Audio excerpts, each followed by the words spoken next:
Vamos lá, ó.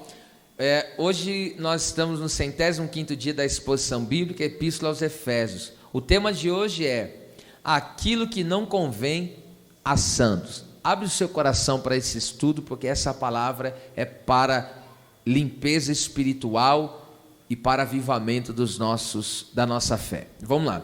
Diz assim, ó: mas a prostituição e toda impureza ou cobiça, que aqui está traduzido como avareza, nem ainda se nomeiem entre vós, como convém a santos. Obrigado, pode ocupar o assento. Há um chamado divino para andarmos em amor, conforme vimos no versículo 2. A exemplo de Cristo, que fez a vontade do Pai, andou nos seus mandamentos e deu a sua vida por nós. Ele vivia uma vida outrocêntrica, servia, deu a sua vida pelo próximo. Agora o apóstolo Paulo pensa sobre o inverso do amor. Nesses pecados mencionados aqui nessa leitura, ele vê a perversão do amor e traça uma linha divisória entre aquilo que é puro e aquilo que é impuro. Vamos lá, a parte A do versículo de número 3. Mas a prostituição e toda impureza ou cobiça. A palavra prostituição é porneia, da onde se origina a palavra pornografia. Essa palavra que significa praticar sexo ilícito, imoralidade sexual, falta de castidade, ou no caso aqui, prostituição. É praticar imoralidade sexual de qualquer tipo. Por exemplo, fornicação. O que é fornicação? É alguém que tem relacionamento sexual sem ser casado, isso é fornicação. Adultério é alguém, essa palavra pornéia aqui que eu estou dizendo, ela engloba todos esses sentidos aqui, tá? E é por isso que você vai ver ela no Novo Testamento grego, ela é traduzida de acordo com o contexto. Às vezes ela é traduzida como adultério, às vezes como fornicação, e como outros sentidos também, que incesto, você sabe que é sexo com pessoas congênitas, pessoas próximo, parentesco próximo, como aconteceu com Ló e suas filhas. Onde já se viu isso? E assim por diante. E também essa palavra ela era usada para falar de homossexualismo, ou seja, é sexo de pessoas do mesmo sexo, tanto homem com homem e mulher com mulher, que hoje se chama lesbianismo, e etc. Então, a vida, escute isso aqui que é importante, a vida íntima, ou seja, a vida sexual, dentro do casamento, entre um homem e uma mulher, essa é a configuração de Deus, é uma bênção. Por que é uma bênção? Porque foi Deus que criou. Então, é uma bênção que aponta, como já temos visto aqui, para uma realidade maior. A vida íntima de um casal aponta para o gozo eterno que vamos desfrutar na presença de Jesus. Agora, perceba isso aqui, que coisa tremenda. Essa é a configuração que Deus determinou. Então, Deus criou, em vez de ficar falando a palavra sexo, eu vou usar íntima, tá bom? Eu prefiro. Então, foi Deus que criou essa relação íntima entre um homem e uma mulher casado. Então, qualquer outro tipo de vida íntima, escute isso, qualquer outra configuração de vida íntima, que não seja essa, um homem e uma mulher casado, então é caracterizado prostituição. E isso é um pecado muito horrível. Não existe pecado que não seja horrível, mas esse é de uma magnitude mais grave, e eu entendi isso lendo. Primeiro, a respeito da porneia, da prostituição. Ela é uma obra da carne, conforme nós vemos em Gálatas 5,19. A Bíblia diz lá, e as obras da carne são, e ele inclui aqui a porneia, a prostituição. E quando ele fala obra, sabe o que significa obra? A palavra obra ali é ergon, que significa trabalhar, é um negócio, é serviço, aquilo que alguém está ocupado. Disso nós vemos que o salário da morte, o salário do pecado é a morte. Porque essas obras são ocupações pecaminosas que geram salário, a morte. Então Deus não quer que nós se ocupemos com coisas carnais. Deus quer que nós estejamos ocupados com as coisas espirituais. Essa deve ser a nossa ocupação. Há uma admoestação para nós, está lá em 1 Coríntios 6,18, diz lá, fugir da prostituição. Já citei, né? 1 Coríntios 6,18. A imoralidade sexual é um dos pecados mais graves. E por que é um dos pecados mais graves? Porque a pessoa peca contra o seu próprio corpo, que é templo e morada do Espírito Santo. Então, a Bíblia diz, nesse texto que eu acabei de citar, lá fala que é um pecado gravíssimo, porque todo pecado é fora do corpo. Agora, a pessoa que se prostitui, ela peca contra o seu próprio corpo. E isso é um pecado grave, por quê? Porque nós somos templo, casa de Deus, morada do Espírito Santo. Então é uma coisa muito grave, que isso deve ser tratado com muita seriedade, tá certo? E o que a Bíblia nos ensina a fazer a respeito da prostituição? Fuja, como José. Lá em Gênesis 39:12, ele estava honrando a Deus, dando testemunho de Deus, de repente veio a mulher de Potifar, e o texto diz que ela já vinha alguns dias já investindo nele, só que ele correndo. E aí teve uma hora que ela marcou uma situação ali, ela preparou um ambiente que não tinha ninguém na casa, só estavam os dois. Olha lá. Aí ela pegou e agarrou ele. O que ele fez? Fugiu. Então, fugir da prostituição. É o que Deus está dizendo. Foge da prostituição. Se tem alguma situação que tem te cercado, para você fornicar, adulterar, se alguma ou para praticar homossexualismo, lesbianismo, isso não pode caber mais do nosso meio. Outra coisa, esse é um dos pecados que levará as pessoas a passarem pela grande tribulação, como nós vemos lá em Apocalipse 9:21, que o texto diz lá, não se arrependeram das suas prostituições, e por isso que estavam sendo esmagados pela grande tribulação. E o que é arrepender? Arrepender é quando Deus transforma a nossa mente, há uma mudança de vida. Vou repetir. Quando Deus transforma a nossa mente, há uma mudança no nosso comportamento. Então, para Deus mudar o nosso comportamento, primeiro Deus tem que mudar a nossa mentalidade. Por isso está escrito em Romanos, transformai-vos pela renovação da vossa mente. Então nós passamos a pensar como Deus pensa, porque nós temos a mente de Cristo. Então nós pensamos de acordo com as Escrituras, de acordo com a palavra. E quando nós passamos a se adequar aos pensamentos de Deus, da palavra do Senhor, então isso vai mudando o nosso comportamento. É por isso que nós temos que diariamente, quer passar um mistério para você? A primeira atividade, a última atividade da sua vida tem que ser sempre orar e falar com Deus, meditar nas Escrituras. Você sabia, é comprovado pelos entendidos, que as últimas coisas que você vê no dia fica no seu subconsciente. Quando você dorme, isso vai trabalhando na sua mente. Por exemplo, se você ficar lá assistindo um seriado, alguma coisa, provavelmente aquilo vai ficar trabalhando em você a noite que você dorme. Agora, está vendo como que é bom que a última atividade sua tem que estar envolvida com as coisas de Deus, da palavra de Deus, e aí você está lá dormindo e o Espírito Santo está ministrando aqui. Aleluia, glória a Deus. E a porneia é um pecado que pode prejudicar, isso aqui é forte, toda uma congregação. Escuta isso aqui, os irmãos em Corinto eram uns irmãos meio problemáticos. Era uma igreja poderosa em Deus, tinha todos os dons espirituais, ministeriais, era uma igreja muito capacitada. Só que a Bíblia diz lá em eu não vou ler todo o texto, que é longo, né? 1 Coríntios 5, do 1 ao 13, Paulo fica assustado, imagina o apóstolo assustado, ele falou, está acontecendo prostituição no meio da igreja, no meio de vocês, como não acontece nem no mundo. O apóstolo Paulo está dizendo, tem coisa que está acontecendo, que vocês estão praticando de prostituição, que não é normal nem acontecer no mundo. Sabe o que está acontecendo? Um filho saindo com a sua madrasta. É incesto isso, né? Então veja, olha só, um filho saindo com a esposa do seu pai. Não dá nem para imaginar uma coisa dessa, né? Está na Bíblia isso. E agora Paulo pegou e falou: vocês aceitam isso como se isso fosse normal? Aí ele fica assustado e ele veementemente ele exorta: vocês têm que remover isso do meio de vocês.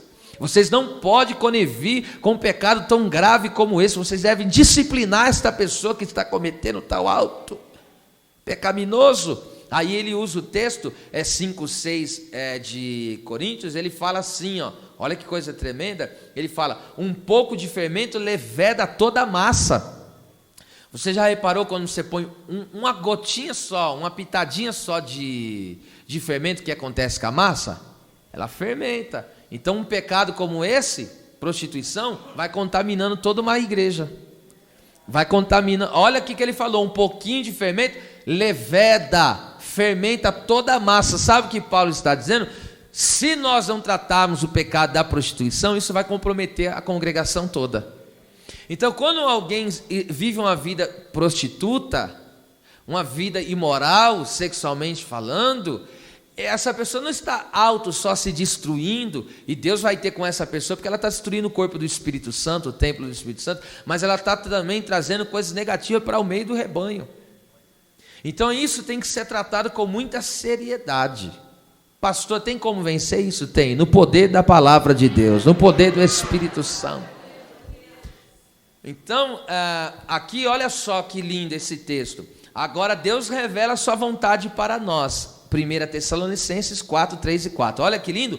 Porque esta é a vontade de Deus, a vossa santificação, que é se consagrar a Ele, que vos abstenhais da prostituição. Então essa é a vontade de Deus para nós. Esta é a vontade de Deus. Pastor, qual é a vontade? E vontade aqui significa propósito, desejo de Deus. Então qual é o desejo de Deus para nós? Qual é o propósito de Deus para nós? Que nós devemos nos abster da prostituição. Deus não quer que o seu povo esteja envolvido com nenhuma imoralidade sexual. Deus não quer isso da sua igreja. Deus não quer essa levedação sobre essa massa chamada igreja, porque nós somos uma nova massa em Cristo Jesus. Agora veja, cada um de vós saiba possuir o seu vaso. Vaso aqui é o corpo, em santificação e honra. Vamos aplicar aqui. Então a palavra vontade aqui, eu já falei o significado dela, é o que se deseja, é propósito. Então o propósito de Deus é pessoal para cada crente, ó. Cada um tem a responsabilidade de ter a sua vida consagrada e de estar em posição de instrumento escolhido de Deus. Sabe por que eu e você não podemos nos misturar com essa imundícia? Não podemos se entregar a nenhum tipo de imoralidade sexual? Porque Deus nos escolheu para ser um vaso de honra na sua presença, um vaso, aleluia, que caminha em santificação. Eu e você somos instrumento escolhido de Deus, e Deus nos escolheu e derramou tesouros em nós, derramou a sua preciosa presença em nós. Então valorize a presença, valorize a presença. Que coisa linda. Então é a responsabilidade, escute isso aqui, a responsabilidade de fugir da prostituição é a responsabilidade pessoal de cada pessoa. Cada um saiba. Então então esse é o propósito de Deus para a nossa vida. Deus está requerendo santificação. Agora, ainda na parte A do versículo, prostituição e toda impureza. A palavra impureza é acarthaisia, que significa contaminação, sujeira. É o estado de impureza moral, especialmente relacionado com os pecados de ordem sexual. Olha que texto lindo, isso aqui é muito forte. É em Colossenses 3,5 a respeito, só a parte A.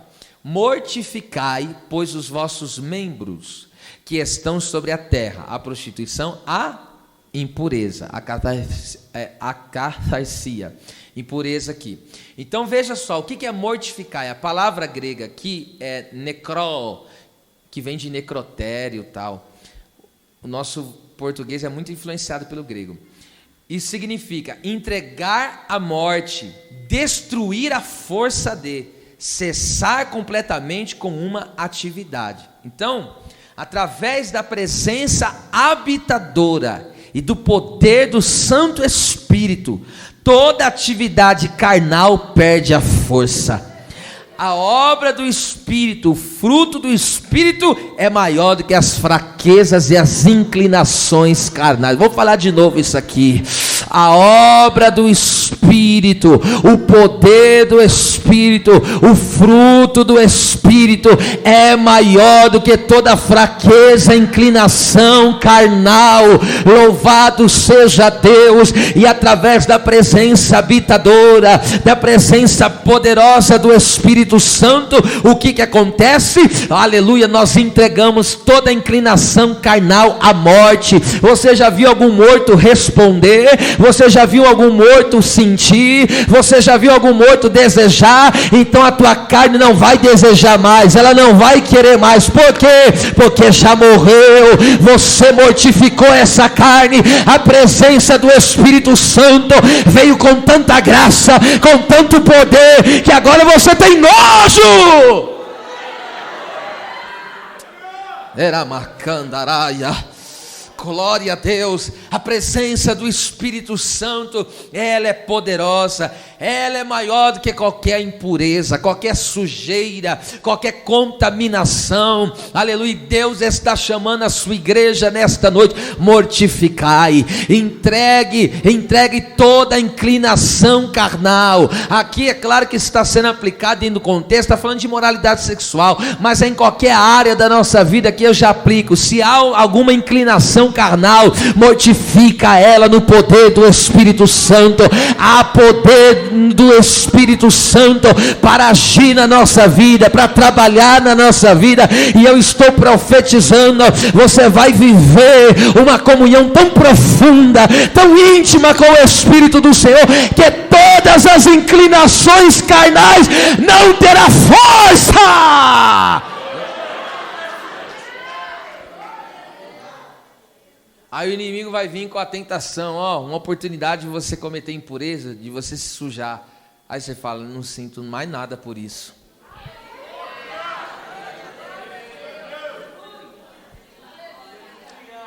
E por que não sinto mais nada? Aleluia, porque é o poder do Espírito agindo. Há uma presença do Espírito Santo agindo. É uma há uma noite, levante as duas mãos para o céu. Há uma manifestação de poder e libertação. Toda inclinação carnal está sendo hoje aniquilada, está sendo hoje destruída. Ei, toda inclinação da carne perde as forças.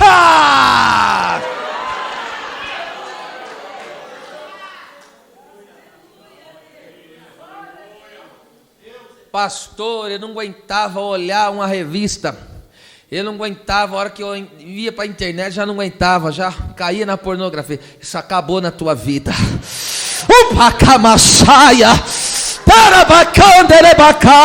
Pastor, quando eu olhava a grama do vizinho, eu via ela mais verde. Não, isso acabou na tua vida. Oh meu Deus do céu, olha o que Deus está falando hoje aqui. Toda inclinação carnal, oh meu Deus, está perdendo a força. Está perdendo a força. Perdeu o controle na tua vida. Isso perdeu o controle na tua, na minha, na nossa. Porque essa igreja é habitação, é morada do Espírito. Aleluia. Glória a Deus. Aleluia. A presença do Santo Espírito é maravilhosa. Ela é tremenda. E ele fala, e ainda mais, além de prostituição, impureza e cobiça. Aqui está a avareza, é que pode ser traduzido também, vai do contexto, mas aqui eu acredito que Paulo está trabalhando muito a questão de imoralidade. E a avareza, você sabe que é o desejo de ter mais, na questão material. Mas aqui, eu vou dar o significado, é pleonexia. A palavra aqui, cobiça, é pleonexia, que significa desejo ardente de ter mais, ganância, cobiça. Conforme nós já vimos em Efésios 4,19, Essa palavra era usada para falar do desejo cobiçoso por mais bens materiais e também intenso desejo por poder e desejo sexual impróprio. Ou seja, você está vendo que Deus está regulando essa área aqui, né? Amém. Glória a Deus. Ou seja, quem não deu glória a Deus, não sei porquê. Eu vou te dar mais uma chance aqui. Deus está regulando essa área aqui no nosso meio. Aleluia, aleluia. Olha lá. Olha isso aí, hein? Ou seja, aqueles que já não têm Deus como seu alvo ou satisfação, buscam satisfação em si mesmos, em seus bens, em suas ganâncias. Se autofizeram-se deuses. Então, o que é essa questão da cobiça? É a pessoa viver para se satisfazer. Ela quer se satisfazer. Então, ela vive para satisfação pessoal. Então, todo aquele que não se encontrou em Deus, por exemplo, só para você ter uma ideia, o que é se satisfazer, só Deus é o suficiente. Perceba, eu precisaria, eu não estou dizendo que casamento é de Deus, é uma bênção, mas isso aqui vai uma palavra. Eu precisaria ser casado para me satisfazer? Eu precisaria? Claro que não, irmão, senão como que as pessoas que nasceram para o celibato, existem pessoas que nunca vão casar. É raro isso hoje em dia, mas existem pessoas que não vão casar, só você lê em Coríntios. Pastor, não me assusta não. Não, se você tem desejo de casar, significa que você não tem esse dom. Isso é um dom de Deus, tá? Uma vez, no começo da minha chamada, eu falei, olha para você ver como que Deus sabe a condição de cada um. No começo da minha chamada, eu vim com a fome, continuo, graças a Deus, Deus me mantém assim até hoje, mas vim numa fome tão grande que eu falei, meu Deus, eu quero ser que nem Paulo, não quero casar não, quero só fazer a obra. Não deu, acho que 30 dias já arrumei já. Eu não lembro o tempo, né? Deus conhece, né, irmão? Quero ser que nem Paulo, daqui a pouco eu já estou casando. Com 1 ano. Então Deus sabe da condição de cada um, né? Glória a Deus. Então escute isso aqui, é coisa tremenda. Então escute, tem gente que, né, qualquer dia eu vou falar só sobre isso. Tem pessoas que nunca vão casar, tá? É porque é o dom que Deus deu para ela. Paulo fala da bênção de ser solteiro. Você sabia que é uma bênção para quem é solteiro, que é viúvo e pode se dedicar sóbrio a Deus? É uma bênção para essas pessoas também. Não é só abençoar quem é casado, porque a nossa satisfação está em quem? Está em Deus.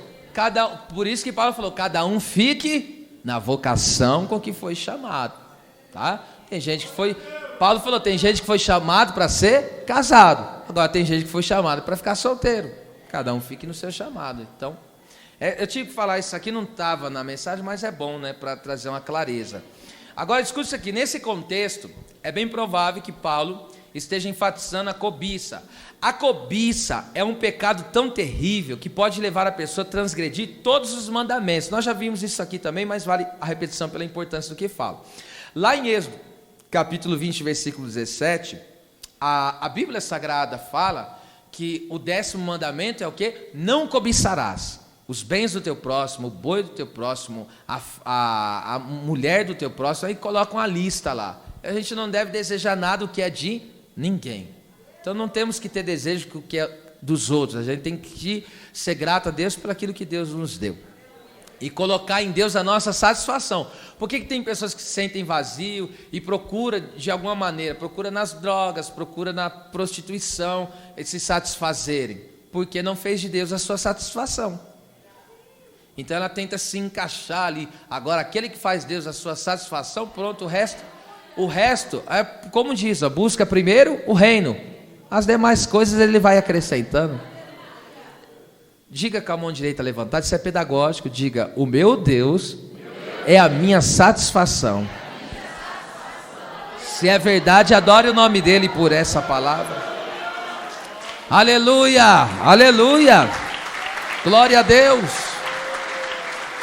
Eu não vivo para autossatisfação, eu vivo para louvor e glória do meu Deus. Aleluia, aleluia. escute, olha para você ver como que a cobiça é um pecado terrível. Por que é um pecado terrível? Conforme já disse, a cobiça pode ser a porta de entrada para transgredir. Estou falando do decálogo, né?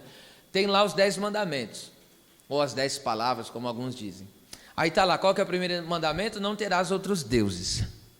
Israel, por causa da cobiça, eles cometeram quebraram todos os mandamentos. Todos os 10 mandamentos foram quebrados por causa da cobiça. Você pode ver isso em 1 Coríntios 10:6. Paulo fala que foi por causa da cobiça que eles fizeram o bezerro de ouro. Então fizeram outros deuses. Agora, o segundo mandamento: você não deve fazer imagem de escultura e se prostrar diante delas. E eles fizeram isso, quebraram o segundo mandamento, por causa da cobiça. Terceiro, você não deve tomar o nome do Senhor em vão. Eles chamaram o bezerro do nome do Senhor, tomaram o nome do Senhor em vão. Quarto mandamento, guardarás o sábado. Esse para nós não é mais normativo, porque é o único mandamento no Novo Testamento que Jesus não diz para a gente guardar. Mas o princípio de guardar um dia para Deus ainda, embora todos os dias sejam do Senhor, glória a Deus, mas o princípio do sábado, que é um dia de descanso, um dia de busca a Deus, ele permanece. Lá nos dias de Neemias, o povo, eles, por causa da cobiça, eles não guardavam mais o sábado, porque queria ganhar mais dinheiro, mais coisas terrenas, e não tiravam tempo para Deus. Por causa da cobiça, Absalão, ele cobiça o trono do seu pai, a posição do pai. Veja só, cobiçou a posição do pai dele. E aí, o que aconteceu? Ele pegou e perseguiu o seu pai. Então ele desonrou pai e mãe, quebrou o 5º mandamento. Davi, ele por causa da cobiça, ele transgrediu de uma só vez 2 mandamentos. O 6º, assassinou Urias, e o 7º, cometeu adultério. 8º mandamento, Acã pecou nele por causa da cobiça. Não furtarás. Ele furtou a capa, as gramas de prata e o lingote de ouro, por causa da cobiça. Veja que a cobiça é terrível. 9º mandamento, não darás falso testemunho. Jezabel deu falso testemunho por causa da vinha de Nabote. Veja, olha que a cobiça é algo maligno. Veja só, ele tinha, o rei Acabe falou, eu tenho outra vinha melhor. Olha só, ele poderia ter quantas vinhas ele quisesse. E ele falou, eu pago o dinheiro que você quiser, me dá o teu preço, mas eu quero a tua vinha. Mas Nabote pegou e falou, essa vinha eu não posso te vender, não posso trocar. É herança de meu pai. Herança do pai não troca, não vende, não pode dar. Aleluia. Quem recebeu um ministério do Senhor, isso você não pode trocar.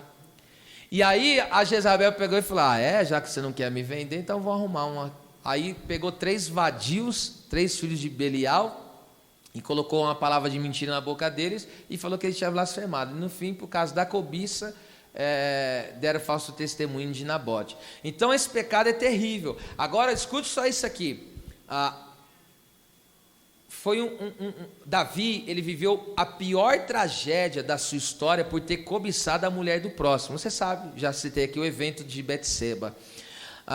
E lembra, o texto diz assim, segundo Samuel 11:1, e nos dias que os reis saíam à guerra, Davi ficou no palácio. Mas pera lá, o tempo é de guerra, ele está descansando. O tempo é de guerra, mas ele não está na peleja. Aí ele está com a mente desocupada. Aí de repente ele está lá, não estou fazendo nada mesmo, deixa eu dar uma volta no palácio. Aí de repente ele vai olhar para quem? Para o lado do vizinho. A mente desocupada é um problema. Toda pessoa que não se ocupa com as coisas de Deus é um problema, gente. Só fica maquinando coisa ruim, tá? E aí veja só, porque que a gente tem que sempre estar ocupado com as coisas de Deus. A desocupação de Davi, a falta de ocupação na obra, na vida de Davi, ou seja, na guerra, abriu uma brecha para o inimigo agir. Então ele caiu nessa cobiça, e aí lembra, ele criou toda uma situação. Aí veio o profeta Natan, isso aqui que eu vou falar, a cobiça é horrível. Aí veio o profeta Natan e chegou e falou para ele, ô rei, porque naquela época o rei que julgava as causas das pessoas, né? Ele que fazia o juízo. Ele falou, ó, tem dois homens aí, ó rei, tinha um homem rico e um homem pobre. O homem rico, ele tinha muitos animais, ele tinha muitas fazendas, ele era muito rico. Só que tinha um homem pobre que ele só tinha uma cordeira. E essa cordeira, ele criou junto com seus filhos, como se fosse alguém da família. Comia junto na mesa. E aí veio um viajante. Esse homem rico, ele tinha muitas coisas, ele poderia pegar um dos animais dele e fazer um churrasco ali, uma comida. Só que ele pegou a única cordeira que aquele homem pobre tinha. Aí Davi pegou e ficou enfurecido, ele falou, esse homem tem que morrer agora. Aí o profeta Natã olhou e falou para ele, é você esse homem. Qual que é a moral da história? Você vê, o Natã criou um cenário, porque ele era o rei, como que vai chegar diante do rei? Então, saiu, você vê como saiu da própria boca do rei a sentença. Ou seja, aí o profeta Natã pegou e soltou tudo de uma vez. Pegou e falou, olha, você estava de trás da malhada, você não era ninguém. Você não era nada. Deus te tirou de trás daquelas poucas ovelhas, te fez rei em Israel, te deu isso, te deu aquilo, você tem mulher, você tem filho, você tem riqueza. Olha aqui, isso aqui que me chama a atenção. E se isso fosse pouco, se você me pedisse, eu te daria mais. Olha só. Agora você, pela sua cobiça, você tirou a única coisa que um dos seus melhores soldados tinha. Irmão, a tragédia foi instaurada, e eu não vou me deter nisso, mas a tragédia foi instaurada na vida de Davi, na casa dele. Uma sucessão de desgraça aconteceu, que se você pudesse chegar e perguntar para Davi, olha, ele ia dizer, olha, pior coisa que poderia ter acontecido na minha vida. Então, veja, essas coisas, a Bíblia diz que são escritas para nós, para nosso alerta. Essas coisas são figuras para nós. Então, qual é a palavra de Deus para nós? Fuja da prostituição. Fuja, oh glória a Deus. Fuja da impureza e fuja da cobiça. Fuja. Deus não quer isso para o seu povo. Isso só leva à desgraça. Agora vamos lá. Ele diz aí, ó, parte B do versículo 3. Nem ainda se nomeiem entre vós. Olha que tremendo. A palavra nomeiem aí é onomazo, que significa nomear, proferir, fazer menção do nome. Paulo quis dizer assim, ó, vocês devem manter-se tão afastados desse tipo de pecado que mesmo a mais leve suspeita de sua existência entre vocês deve ser eliminada de uma vez por todas. Essa palavra que eu li aqui é de William Hendrickson.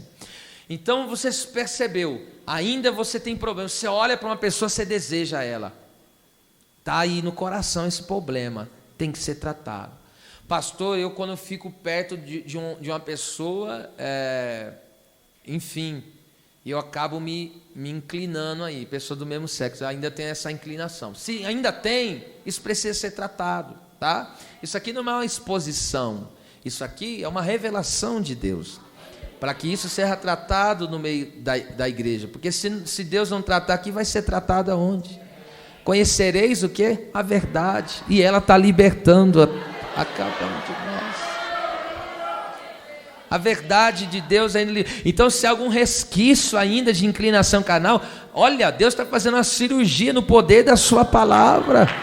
E a palavra vai penetrando, a palavra vai entrando. Aí a palavra fala, ó, aqui ainda tinha uma sujeirinha, mas agora eu estou limpando. Aqui ainda tinha ó, tinha uma escóriazinha, mas a palavra limpa. Senti vida nessa glorificação, hein? Glória a Deus. Então, se a gente descobrir que tem a existência de um cisco que for, a gente precisa tratar, colocar em Deus, né? Colocar em Deus, pedir. É o que eu digo, a arma mais poderosa que nós temos contra o pecado é a graça. A graça de Deus é maior, é maior. Vamos lá. Em Romanos 15, 19 e 20, Paulo usa essa palavra aqui, nomear. Olha só que coisa interessante. Eu vou ler aqui e vou aplicar. Pelo poder dos sinais e prodígios, na virtude, que é poder, é a mesma coisa, do Espírito de Deus, de maneira que desde Jerusalém, arredores até Ilírico, tenho pregado o Evangelho de Jesus Cristo. O que é o Evangelho de Jesus Cristo? É a vida e obra de Jesus. Jesus é Deus, tomou uma forma humana, cumpriu seu ministério na terra, curou, libertou, salvou, restaurou, se entregou à cruz, ele morreu, tá certo? Depois de ter sido pendurado, foi sepultado, ao terceiro dia ressuscitou, subiu à destra do Pai, está sentado em honra e breve voltará para buscar a igreja. Então, em resumo, isto é o Evangelho. Então Paulo falou, no poder do Espírito eu prego o Evangelho. Aí no versículo 20, olha que isso aqui é forte, ó. Eu estou falando da palavra onomazo, nomei, né? E desta maneira me esforcei, já vou dar o significado dessa palavra esforcei, que é interessante, por anunciar o Evangelho, ó, não onde Cristo houvera sido nomeado. Então veja, Paulo aqui, qual é a conexão que eu estou fazendo aqui? Perceba, Paulo falou, ó, esses pecados, prostituição, impureza e cobiça, eles não têm que ser nomeados, não pode ser nem proferido, não pode fazer nem menção no meio da igreja. Ou seja, o que eu aprendo com isso? Onde Cristo é nomeado, esses pecados perdem lugar, não são mais mencionados. Entende? Então perceba, as pessoas que não estão em Cristo, não recebem o Evangelho, a prostituição, a impureza, a cobiça tem nome, eles têm espaço, eles têm lugar. Para um mundano você falar para ele que ele tem uma vida íntima, sem ser casado, para ele isso é normal. Você falar de uma pessoa adulterar, para eles aí fora, isso aí, para eles dá até risada, faz chacota e fica brincando, entende? Dessas coisas aí, são coisas malignas que desagradam totalmente ao Senhor. Mas só que agora, quando Cristo é nomeado entre essas pessoas, quando o Evangelho é pregado no poder do Espírito Santo, aí a prostituição perde nome, aí a impureza perde nome. Eu estava dando glória se fosse você. Aí a cobiça perde nome. Por quê?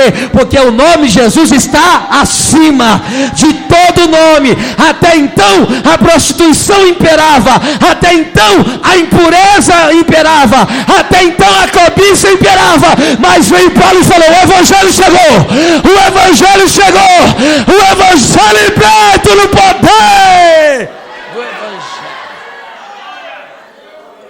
Aleluia, aleluia, aleluia.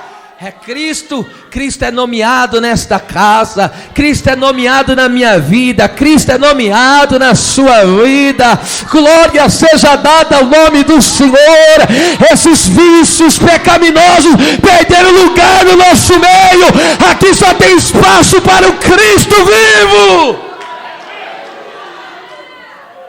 Glória a Deus. Aí Paulo fala, eu me esforcei. A palavra esforcei é filotimeomai, que significa ser movido pelo amor à honra, esforçar-se ardentemente, torná-lo seu objetivo. Ou seja, o ardente objetivo de Paulo era, no poder do Espírito, pregar o Evangelho e glorificar a Jesus.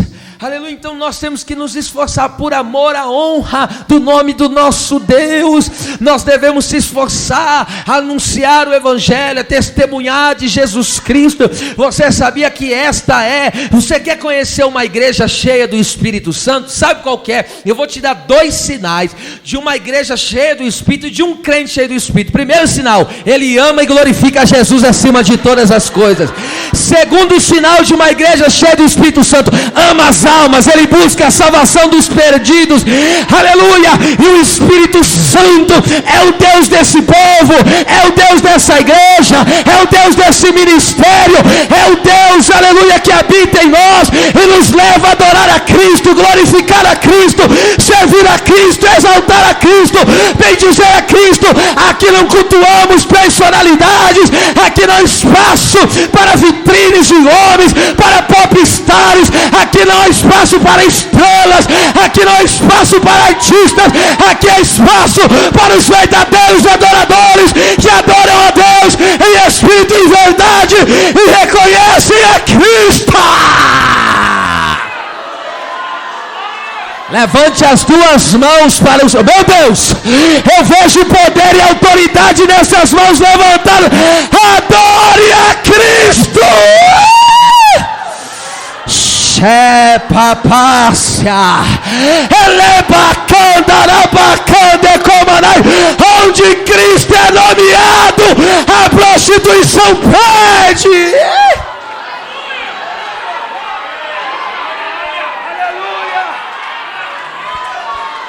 Aleluia, meu Deus.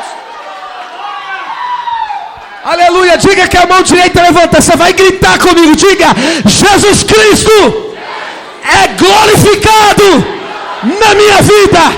Diga: Jesus Cristo é glorificado na minha casa. Diga: Jesus Cristo é glorificado nesta igreja.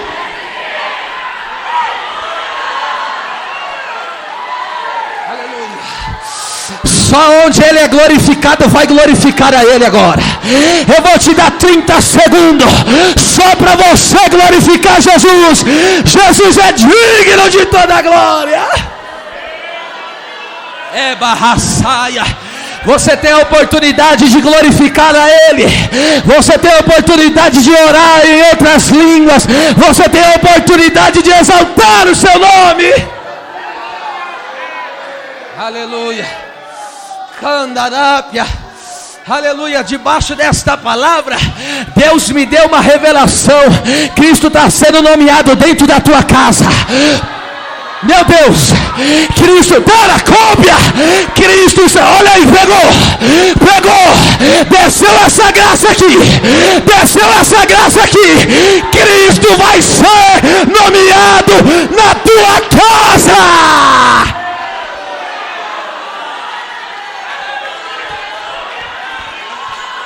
Eu vou profetizar: a sujeira vai sair, o pecado vai sair, a tristeza vai sair, a miséria vai sair, a frieza.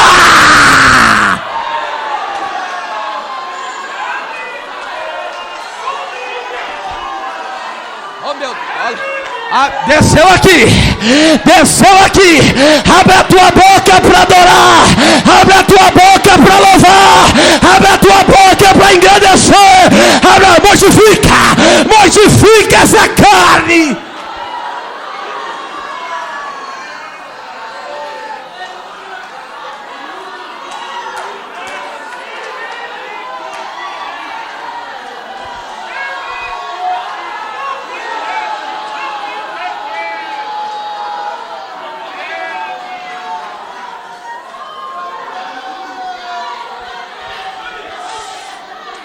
Põe a mão no ombro da pessoa que está do teu lado e diga bem forte, diga: recebe agora o poder do nome de Jesus.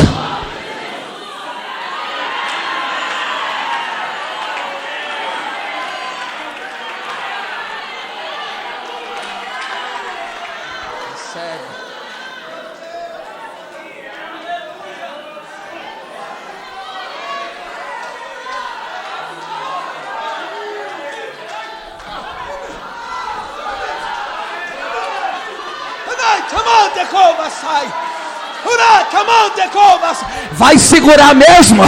Vai conseguir? Vai segurar? Ou vai liberar? Libera! Meu Deus, eu vou descer aqui. Uracante nequesterca, alabacante neprofobe, elebacante nequesterca.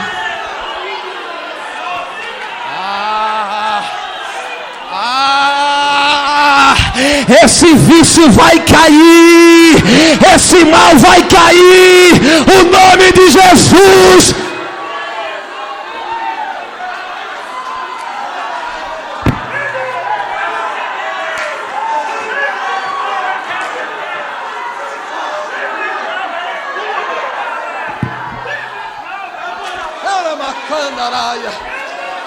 Aleluia. Recebe poder. Jesus quer batizar crente com o Espírito Santo. Jesus, recebe agora. Recebe dando glória. Recebe adorando. Recebe exaltando. Tem uma experiência com Deus aí agora. Oh, meu Deus.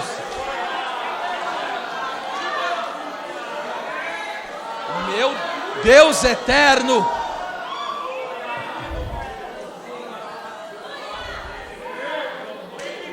Parte final do versículo 3. Vou ler todo o versículo de novo. Mas a prostituição e toda impureza, ou cobiça, avareza, nem ainda se nomeiem. Onde Jesus é nomeado, esses pecados perdem vez. Ó, como convém a santos. A palavra convém é prepo, que significa ser apropriado, ser adequado, ser conveniente, ser correto. Sabe onde que essa palavra é vista? Lá no batismo de Jesus, Mateus 3,15. Jesus vem para ser batizado por João Batista. João Batista falou: eu quero ser batizado por ti, vem tu a mim. Jesus falou: convém. É a palavra prepo. Convém cumprir toda a justiça. O que é cumprir a justiça? É cumprir toda a vontade de Deus. Então ele falou: me convém. Então é isso que convém a nós. Agora na pessoa de Jesus Cristo a gente cumpre a justiça de Deus, somente na pessoa de Cristo. Então veja, isto é, o povo santo, o povo consagrado a Deus, o povo separado por Deus, está em perfeita conformidade com Cristo. Há um chamado de Deus a nós à santidade. 1 Pedro 1, 15 e 16, o texto diz: aquele que vos chamou para que vós venham ser a santo em toda a vossa maneira de viver. Sede santo, porque o Senhor é santo. 1 Pedro 2,9, ele diz: vós sois a geração eleita, o sacerdócio real, a nação santa, o povo adquirido, para que anuncieis as virtudes daqueles que vos chamou das trevas para a sua maravilhosa luz. E ainda Hebreus 12,14, segui a paz e a santificação, sem a qual ninguém verá a Deus. Olha o que Deus requer de nós, da sua casa. Salmo, esse eu vou ler para encerrar. Salmo 93,5. Glória a Jesus. Lê comigo, 3, 2, 1. Muito fiéis são os teus, a santidade convém, Senhor, para sempre. Glória a Deus. Então a santidade, olha lá, convém, é adequado. Convém na casa do Senhor só alguns dias? Não, para sempre. Nós sabemos que hoje nós somos a casa de Deus. Então, convém a santidade. Moisés, escute, eu vou encerrar aqui com essa palavra. Moisés, o povo pecou, o episódio do bezerro de ouro. Deus ficou muito irado com o povo. Deus pegou e falou assim: olha, eu não vou mais andar no meio desse povo não quero. Não vou mais andar no meio desse povo. Aí Moisés pegou e falou: Senhor, se tu não perdoar esse povo, risca o meu nome do livro da vida. Aí Deus falou: aquele que pecar é que eu farei isso. E aí Deus falou: tá bom, já que você está me pedindo, intercedendo, então eu vou fazer um negócio, Moisés. Eu vou mandar o meu anjo. Aí o anjo vai aí. Aí Moisés falou: não, a tua presença é insubstituível. Eu não abro mão da sua presença por anjo nenhum. Aí Moisés aí Deus pega e diz para Moisés: tá bom, Moisés, a minha presença irá com vocês para vos fazer descansar. Aí Moisés pega, obrigado. Aí Moisés pega e diz: Senhor, não é pelo Senhor, aqui ó, não é pelo Senhor andar conosco, que somos separados dentre todos os povos da terra. Sabe o que Moisés está falando? O que nos faz ser um povo diferente entre todos os povos da terra é andar na sua presença. Onde a presença do Senhor está, o pecado não permanece. E isso nos faz ser um povo que é separado, uso exclusivo de Deus, separado do mundo, separado do pecado. Nós estamos no mundo, mas não pertencemos a ele, temos uma vida santa. Deus está requerendo nessa noite santidade. Sabe que estava aqui, ó, na testa do sumo sacerdote, e tinha uma plaquinha de ouro, bem na mitra dele estava escrito: santidade ao Senhor. Escute isso aqui. Isso aqui que eu vou falar é um hebraísmo, e aqui a gente vai encerrar aqui com essa palavra forte. Isso que eu vou falar é hebraísmo. O que é hebraísmo? É próprio da língua hebraica. O povo de Israel, vamos supor, para eles falarem uma coisa que eles querem aumentar o grau daqui que eles estão falando. Por exemplo, que eles querem falar que um poço é muito fundo, que há um texto na Bíblia que fala sobre isso. Vai falar que um poço é fundo. Aí eles chamam o poço, poço, fala duas vezes o poço, que significa é um poço, e dentro desse poço tem mais profundidade. Então, quando Isaías tem a visão no capítulo 6, ele pega e diz assim, ó: santo, santo, santo. Samai Diopleu Bioforquiminas. Aleluia, senti um temor caindo aqui. Sabe o que Isaías está querendo dizer? Ele não tem uma palavra para dizer que Deus é muito santo. Então o que ele faz? Deus é santo. Deus é inigualavelmente santo. Deus é profundamente, inigualavelmente santo. Levante uma das mãos para os... e adore a Deus na beleza da sua santidade. Peça para Deus nessa noite: Deus, me santifica no Senhor.